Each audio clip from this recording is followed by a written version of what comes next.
Welcome to a new edition of the Neon Jazz interview series with talented modern-day saxophonist Miguel Zenon. He just received a Grammy nomination for his latest 2014 album called Identities Are Changeable. He began his journey in San Juan, Puerto Rico. Then he moved to America to attend the Berklee College of Music in Boston. Since then, he's gigged with the best, like the San Francisco Jazz Collective, Charlie Haden, Fred Hersh, Kenny Werner, David Sánchez, Danilo Perez, Bobby Hutcherson, and the list goes on and on. He talked about a lot of things and made it very clear that he is a work in progress, and he's heading in the right directions. Please dig this interview, my friends. First of all, before we begin, thank you very much for taking some time to talk with me. I appreciate it. Of course, man. Anytime. Congratulations on the Grammy nomination for Best Latin Jazz Album. Thank you. I'm going to go ahead and dive right in here and just kind of get a snapshot. I know you're busy, but give me an idea of what's been going on lately.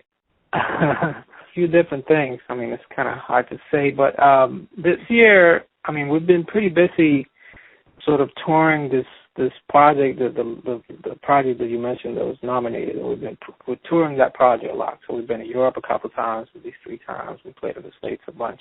So that's kind of what's been going on from the my group side of things. I'll also be doing a lot of stuff as a sideman. I've done a lot this year with the SFJAZZ Collective, which is this group that I work with and I've been working with for a very long time. We just finished a tour about a month ago. I also teach at the Unico Conservatory, so I've been doing that. I've been doing different residencies at different places like Columbia University. I did a residency recently. Besides that, I've been trying to practice.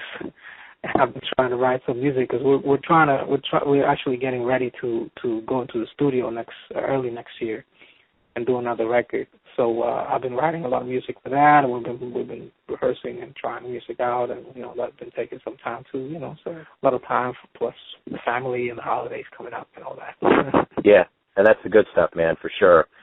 So obviously your album Identities Are Changeable is getting some great reviews. Tell me what kind of creative energy went into this. What was the conception, and what was your feeling on how it came out? Well, the album, I mean, the project itself kind of came together actually a while back. I would say maybe 3 or 4 years ago. It was kind of sparked by this, a few things, me kind of being curious about, just the whole the phenomenon that is the Puerto Rican community in the United States, specifically in New York City, in this area. I have family here in New York and all that, so I was exposed to that early on. And then I was exposed to this book by this guy, Juan Flores, who's an academic guy, who's actually one of the individuals that I interviewed for the record. And the book called The Diaspora Strikes Back. And that book sort of sparked was kind of like the main idea for the project, because in the book he also conducts interviews with fellows from Puerto Rico and the Caribbean and Dominican Republic, Cuba, and I just thought that was really interesting, and I thought it would be a good way for me to kind of get into knowing more about this subject, just by basically talking to people that I knew who had gone through the experience. And then around that time, this performance space, basically, it's like a performance space at the University of Montclair, New Jersey. They commissioned us to write a piece for them, and I just thought that was a good opportunity to kind of tackle this, and I went into it, and we performed it there, and then eventually we played it enough that I felt that it was kind of ready to be recorded. And we did that. The whole process was very new to me because I had never really worked on anything like this that involved, any kind of multimedia or, like recording interviews and all that, or even just the fact that I was writing for a big band that was new to me. So it was just a very, very new experience, and I learned a lot from it. So I'm glad that we're finally just getting to play it. Yeah. And get it to, see it grow musically. Well, speaking of your homeland, talk to me a little bit about your childhood in San Juan. What kind of environment was it to foster a love of music, and more specifically jazz, for you? I grew up in San Juan, in a section of San Juan called Santurce. My family grew up in basically both my parents, their families grew up in the same neighborhood. And I was musically inclined early on, even though I don't necessarily come from a musical family in the sense that there were a lot of like professional musicians in my family, but it was very musical in the sense that there was music around all the time. You know, my mom was, you know, my memories of as a child was my mom was singing all the time, and my father played a little percussion, and there was always something going on. So I mean, probably subconsciously that had something to do, even though none of my siblings play any music. They like music, but, you know, that kind of like, you know, I was gravitated towards it. I always enjoyed it. It was, to me, it was kind of like a game, you know, and something that I really enjoyed and was fun to do. So I started studying at, first in my neighborhood with a teacher there who taught some of the neighborhood kids for free. And then eventually I ended up in a school called Escuela Libre de Música, which is sort of like a performance middle school and high school, which focuses on music. And I went there from 7th grade to 12th grade. And you know, it was all classical training, so it was my first saxophone lessons, and sort of my first exposure to being around, you know, all the kids like me who like music. And it's a really good school, really good, really solid training, you know. And towards the end of that experience at the school, through friends at the school, I discovered jazz. You know, people started passing around tapes of Charlie Parker and Cannibal and Miles Davis, John Coltrane, etc. And I was really attracted to it immediately. You know, I was attracted to this idea of improvisation, which is not really exclusive of jazz, but you know, I just thought the way it was built into the music was really deep. You know, it was kind of coming out of this language, which I didn't really understand, but it's really attractive to me. And I was really attracted to how this musicians could improvise, but at the same time be so proficient in their instruments, you know, like play the instruments so amazingly and such a great personality. And so, you know, I mean, it only took a couple years of that, maybe even less, for me to really decide, like, totally turn my life around, really, because before that point, I never considered being a musician like something that I was going to do for a living or anything, you know. That jazz made me become passionate about music, basically, and I decided that I wanted to pursue it. So it took me a couple of years, but I eventually ended up gathering enough funds to, you know, pay tickets and, you know, get like a running start to be able to go to school in the States, in Boston, actually. And then, you know, I moved over here, and it's, you know, went to school and just kind of kept it going after that. Talk to me about the saxophone. What was it that attracted you to that instrument at the beginning? Yeah, you know, that's a funny story, actually. When I went to the school, this Escuela Libre de Música, when I went there on the first day, and when you're supposed to enroll, you know, in your classes and all that, we were a little late for some reason, and I actually wanted to play the piano. That was the instrument that I had kind of my eyes set on. But when we got there, everybody had the same idea. You know, it's a popular instrument, so all the spaces for piano students were taken. And I think somewhere in my family had a saxophone somewhere, you know, and had already, you know, played it a little bit because I had studied with this gentleman in my neighborhood. I played it, you know, played a couple of notes, kind of fooled around with it. They said, you know, we have some space and saxophone and guitar and something else, I don't know, bassoon or something. And I was like, man, I already have a saxophone. I might as well just take the saxophone. But it was the kind of thing where I was a lot more attracted to music in general than to a specific instrument. Of course, the saxophone eventually grew on me and, you know, became my voice or whatever. But it wasn't, like, the saxophone wasn't the reason why I wanted to study music. I just wanted to play something, basically. So let's talk about your journey from San Juan to America. You come to the Berklee College School in Boston. What was that kind of different culture of America, and then getting involved in such a high-caliber school? What was that like for you? Well, you know, the main reason why I ended up moving to the States was because once I decided that I wanted to pursue jazz, you know, basically I wanted to learn what jazz was. I wanted to understand what was going on. I realized that I couldn't do that in Puerto Rico, you know, because there weren't any like high education institutions there that could teach me. There wasn't anyone there who could teach me, you know. So I realized that I had to come to the States. And Berklee seemed like the place to go. I knew a couple of people who had gone and they really liked it, and, you know, they had really good faculty and alumni and all that. So I kind of set eyes on Berklee and eventually ended up making it over there. It was on one side of things, it was really kind of like paradise, you know. I mean, Berklee's a great school and all that, but it wasn't necessarily about the school. It was just for me to be in an environment where everyone, you know, was as hungry as I was, or even hungrier to learn. And you know, it was like 24/7. That's all you did, you know, just play and listen to music and talk about music, and you know, and that's kind of what I was looking for in a way. And also getting there and realizing that I was so far behind compared to most of my peers, you know, in terms of like, you know, the jazz language and just, you know, information and history, you know, because everything I had learned up to that point about jazz, I had learned on my own. It was encouraging, you know, just to see how much information was out there for me to learn and all that. But, you know, it was also a culture shock, of course, everything from being away from our family and you know, like getting around the language and just, you know, learning how to be on your own and survive on your own in a foreign place. It was a thing, you know, but it eventually all made sense after a while. Well, it sounds like a real period first, so I want to ask you this. What was it like the first time you had a professional jazz gig that you performed live? Were you nervous? Did it feel like a comfortable pair of shoes? What was going on? You know, I played a couple gigs in Puerto Rico with some of my jazz-loving friends there before I moved to Boston.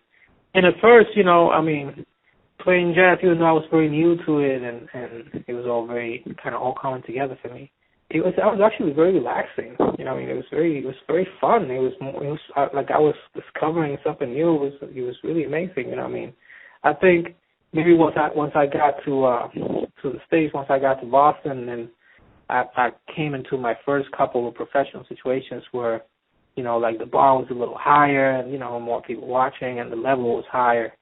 Then it was more pressure. You know, I definitely felt nervous. And, you know, I've always kind of seen it as this sort of musical career or whatever. It's basically a series of opportunities that present themselves at different points in your life, you know.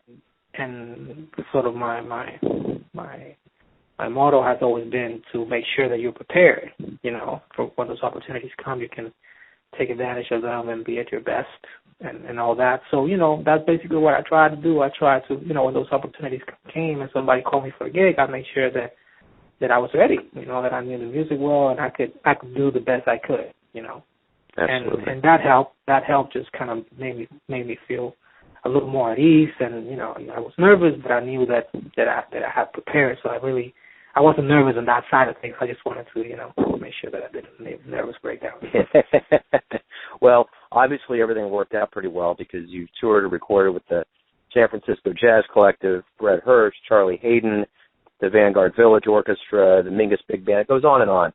So let me ask you this. What has it been like to be around musicians of that caliber? How much did it add to you as a musician, and what was that experience from a professional standpoint like? That's probably been the greatest learning experience for me out of this whole thing, just being around musicians who are more experienced, who are older, who can teach me things, even when they're not trying to teach me. You know, you can just learn by example. And when I got into music in general, not even jazz music, I mean, my goal was always to play with other people. That's kind of like what I wanted to do, especially like people that I admired. And once that started happening, it was almost like for me, it was like that was already it for me. I didn't really need much more because, you know, if you get to play with your heroes and learn from them and feel like you're getting better in the process, for me that was it. That, you know, I had basically achieved what I was trying to achieve, which was basically get to a level where I could actually play with this guy that I was listening on record like 10 years before or something like that. So it's really an amazing feeling. It's the greatest feeling, really. So now in 2015, you got a Grammy nomination, over 9 recordings as a leader. What do you do as an artist to evolve and reinvent yourself, not only as a conceptualist of music, but as a producer? What do you do on a regular basis to keep that fresh and evolving? For me, there's a couple sides to that. You know, I'm an instrumentalist, and my instrument is my musical voice in a way. So I try to stay stay on top of my instrument. Practice as much as I can whenever I have the time, and make sure that that's not going to present something like an obstacle. It's not going to be an obstruction. Same thing with writing music and making sure that I'm doing the work that I need to do. I feel that once you're doing this for a while, it becomes a job. Like everything else, and you got to be looking out for the business side of things and making sure things are working out. And it's like it's like you pay the rent, how you support your family, but at the same time, I really try to be focused on what the task really is for me, which is really to try to be better today than I was yesterday. So yeah. I just put in the work and focus on being concentrated on trying to better myself. So let me ask you this. I saw a graphic a while back where Miles Davis was sitting there and it said above him, "It took me years to find my voice." As a musician, you play music, but more specifically, you are communicating something to this outside world. And obviously, for a musician like you, you've moved enough to move people that are giving you kudos for an award that is huge. So you obviously move people with your voice. What do you, on a musician's level, believe that your voice is? What are you saying? Wow. It's hard to say from my perspective, but I think that it's definitely a combination of a lot of people that I admired. I feel that most of what I do musically is basically borrowing ideas from people who I admire and sort of filtering them and sort of processing them into my own language, be it legendary jazz musicians or even current jazz musicians who I really admire, to also the music of Puerto Rico and the Caribbean and Latin America, and just the idea of being Puerto Rican in general. I think all these things eventually they have sort of shaped my personality and my voice. And to be honest with you, this is something that feels to me, at least, that never ends, and you kind of never finish, like, trying to find something that's sort of hitting under these layers of yourself and trying to bring that out. And that's part of the fun of it for me, that it's not really finalized and you never really stop, try to get better and stop studying and stop trying to develop something. There's always something to work on. It's one of the greatest things about this. You've mentioned a lot of influences in your life from the very beginning with Bird and with Miles being such influences for you to get into jazz. And you have all kinds of influences, your own kids and your the people that you love throughout your life and those that love you. Tell me, who has taught you the most about music and life? I've had a lot of good teachers, and going to school, and a lot of older musicians, peers who've been mentors to me. People like Danilo Perez, David Sánchez, and the list goes on and on. Many, Steve Coleman. I could just go on and on. But I have to say that I've learned the most out of my own mistakes in a way, and my own experiences. I think there is a process that I went through going to college and learning about this music that way and gathering a lot of information. But that information really wouldn't have made a difference if I didn't get a chance to sort of like jump off the cliff and see what it felt like to try this and take risks and see somebody else do it and see how it worked for them. I think that I've learned the most out of my own experiences and failures and a few things that have gone well too. It's a process, and I feel that the more you do it, the more you get comfortable with that kind of process. So we're going to enter kind of the fantasy segment of this interview, and I want to ask you this. If you could get into a time machine and go back in time and see a jazz musician, who would you see and where would you go? It'll probably be Charlie Parker. Because though there's a lot of great ones, and of course you could just go on and on with this fantasy thing, but it was really about him, and it's always been about him for me. Not only because of the instrument that he played, but also there was something about this balance that he had between dexterity, just mastery of the instrument, being able to just master the brainy, you know, the theory kind of side of this music, but also the sentimental kind of, you know, expressive side of it. That's really what did it for me, you know. And even when I hear it now, you know, when I hear some of those records that I heard early on and that I've heard hundreds of times, I'm still in awe, you know. So if I got a chance to, you know, like ask him a couple questions or something like that, that would really be great. So let me ask you this. It's a simple question, but you've devoted your life to jazz. I want to ask you this. Why do you love jazz?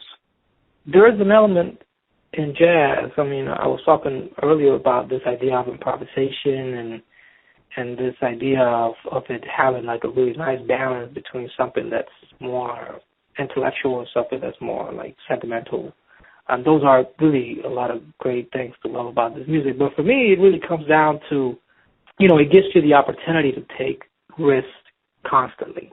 And, you know, sometimes they won't come out as good, and sometimes you'll fall, sometimes it'll turn out good. But I think the fact that the music sort of presents that door, that possibility all the time, like, you know, all the time when you're playing, it's like all the time it's there. You know, you have all these different options of things you could do, and it's all about really letting go and risk taking, and it's really nothing like it for me. I mean, I've played different kinds of music, and I like to be exposed to it. But what brings me back to jazz is that feeling of really, you know, being able to jump off the cliff and take the risk and see how it goes. You know, just like that feeling of not really knowing what's there, but you want to go anyway. What do you like the most about waking up every day?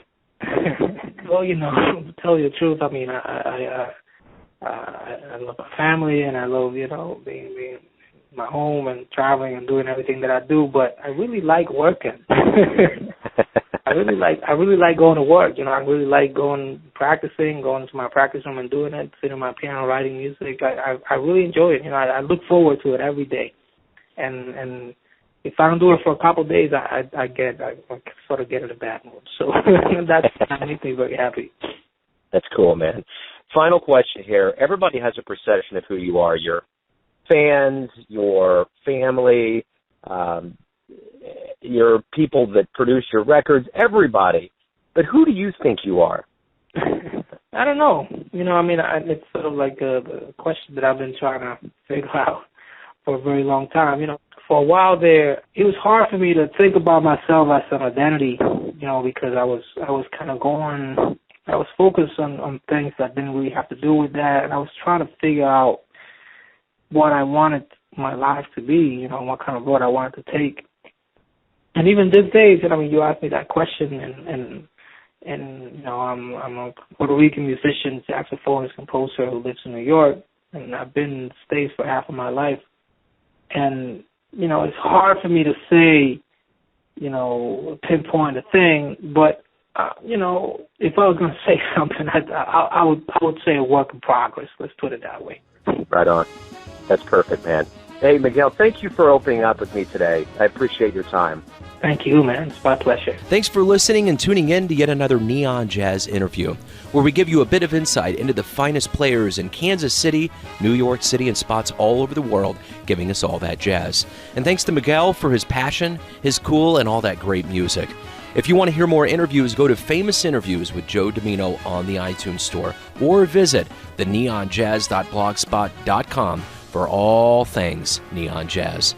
Until next time, enjoy the music, my friends.